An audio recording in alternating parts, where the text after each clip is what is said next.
In algebra, we learned about complex numbers in rectangular form.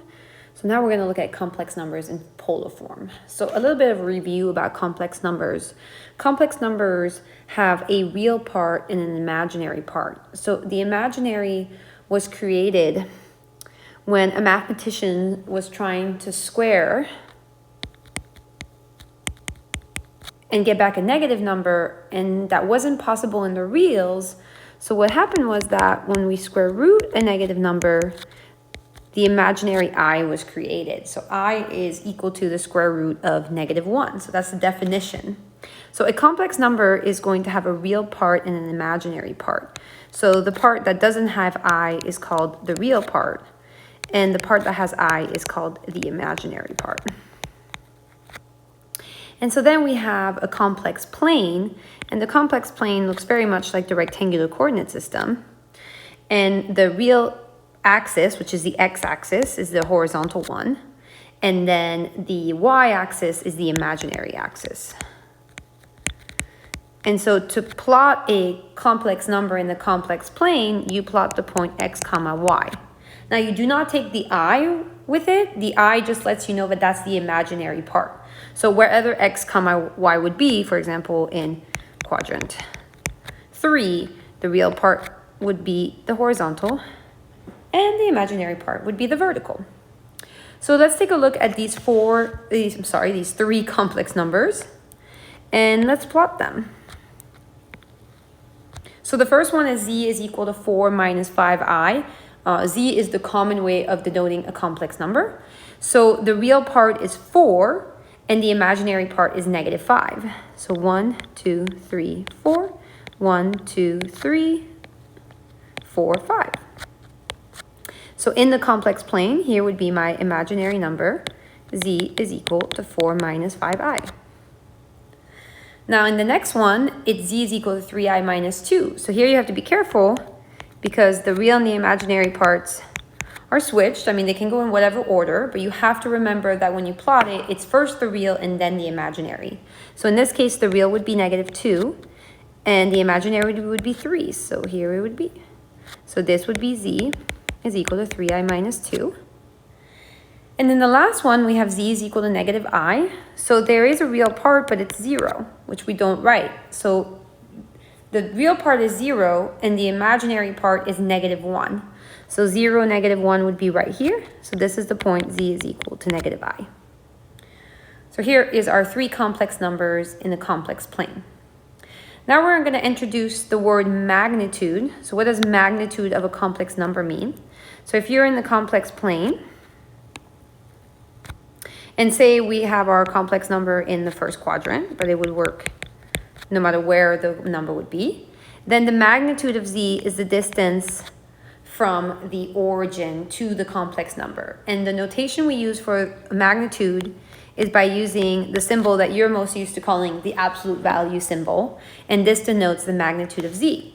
So of course, like we're used to taking the distance, if this is x and this is y, we use the Pythagorean theorem. So the magnitude of z is equal to the square root of x squared plus y squared. So that is the magnitude of z. Now, we're used to calling this in polar form, just as a quick reminder. When we plot points in polar form, when we have a point right here, r comma theta, the distance from the origin is called r. So if you have a complex number in polar form, so one would be in rectangular and the other one would be in polar, the magnitude of z is equal to r. So z is equal to r. So from before, we had some conversion formulas. Remember that x is equal to r cosine theta and y is equal to r sine theta. So if we have z is equal to x plus yi, then we plug in. So z is equal to r cosine theta plus r sine theta. I'm going to put parentheses around here, I. And then we can pull out the r because they both have an r. So we put the r on the outside as a common factor. And we write cosine theta. And then we actually here put the I in the front. so as not to confuse whether or not it's with the angle. Because if you put the I on the outside of theta, like if it was right here, then it could be with the angle. That is a possibility, but that's not what we mean. So we put the I on the outside so we don't have to use parentheses. So here it is, a complex number in polar form. Now there are two things that have to be true about this. The first is that r has to be greater than 0 because it's the distance from the origin. And the second is that theta has to be in the first counterclockwise revolution. So theta will be between 0 to 2 pi, including 0, but not including 2 pi. So that's important to keep in mind as we move forward with our questions.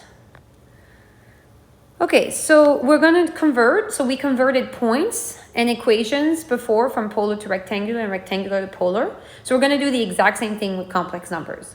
So you're given two complex numbers in polar form, and we're going to change them to rectangular. So this way is very straightforward. You just evaluate the angles and distribute the r. So this is going to equal to 4. 120 is in quadrant 2. It has a reference angle of 60 degrees.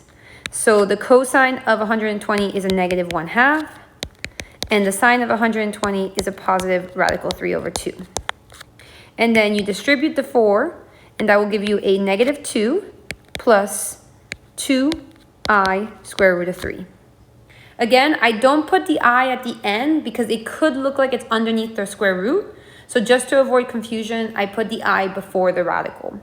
So here's my complex number in rectangular form. Okay, let's do the next one. So this is equal to 2. Cosine of 7 pi over 4 is in quadrant 4. It has a reference angle of pi over 4. So the cosine of 7 pi over 4 is a positive radical 2/2. And the sine of 7 pi over 4 is a negative radical 2/2. And when I distribute the 2, it cancels the 2 with the bottom. So I get square root of 2 minus I square root of 2. And then again, I just put the I in front of the radical just as to avoid confusion that it's not underneath the square root. Okay, so that's how you go from polar to rectangular. And now we're going to go in the opposite direction.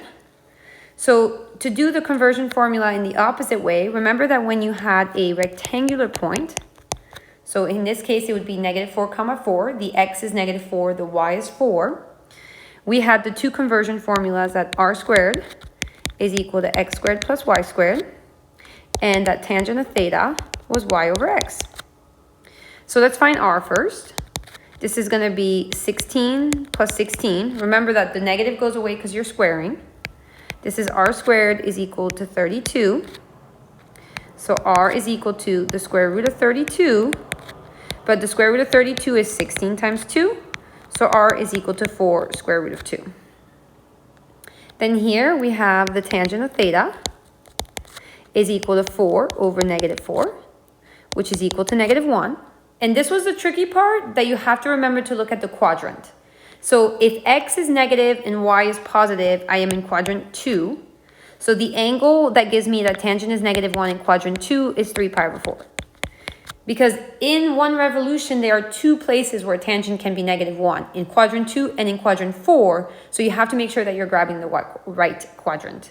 So my final answer is z is equal to 4 square root of 2 cosine of 3 pi over 4 plus I sine of 3 pi over 4. And so this is the point in polar form. Let's do one more. So here my point is negative square root of 3, negative 1. So r squared is equal to 3 plus 1, which is 4, which means that r is 2. Because when you square root, it goes away.